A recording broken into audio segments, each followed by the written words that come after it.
Եվրամիությունը քննադատում է Վրաստանի իշխանությանը, բայց գովերգում Հայաստանի իշխանությանը։ Պատճառը այն է, որ Իվանիշվիլին չի համաձայնում Վրաստանը դարձնել մանրադրամ ընդդեմ Ռուսաստանի։ Եվրոպական միության չինովնիկներին դա դուր չի գալիս, դրա համար էլ փողոց են հանել Վրաստանի ընդդիմությանը։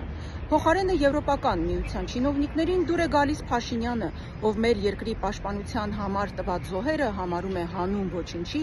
իսկ այլոց շահերի համար Հայաստանը եւ Արցախը զիջելը համարում ինքնիշխանության պաշտպանություն։ Սա իհարկե դեմագոգիա է, նաեւ դավաճանություն։ Եզրակացություն. Եվրոպական միության չինովնիկներին դուր են գալիս այն երկրների ղեկավարները, ովքեր պատրաստ են հանուն այլոց շահերի զոհաբերել իրենց ժողովուրդներին եւ իրենց երկրներին եւ դա իրականացնել հանուն հակառուսականության պայքարի։ Այդպիսի գործիչներն են Սաակաշվիլին, Զելենսկին, Փաշինյանը, Սանդուն։ Նրանք պատրաստ են աչք փակել այս գործիչների հակաժողովրդավարական քայլերի եւ թալանի վրա, միայն թե առաջ տանեն իրենց շահերը։ Իվանիշվիլին համաձայն չէ այս մոտեցմանը, Փաշինյանը համաձայն է, եւ ահա սա էլ նրանց տարբերությունն է։